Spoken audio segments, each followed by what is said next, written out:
Well, here we are on the Fortified bridge in Cahors. There it is. That's our little shell that we follow. And here's the bridge. Looking up. It's fortified in 3 different directions. Well, each end and the middle. And here's the river that it's crossing, and that's Cahors. Beautiful town.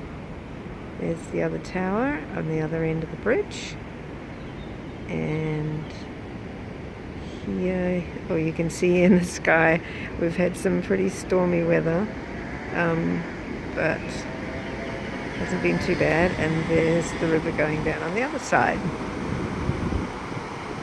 So it's a pretty amazing sight to see. And there we go. Let's go through here and have a look. What do we got? Woohoo!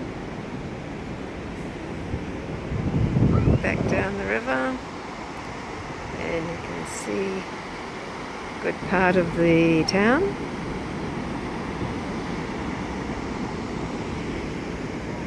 Tower. And the Maison d'Eau, which is where they found water underneath, and that was what the potable water, or the water that's drinkable, that's where they get it from, under there. Alrighty, there we go, going up.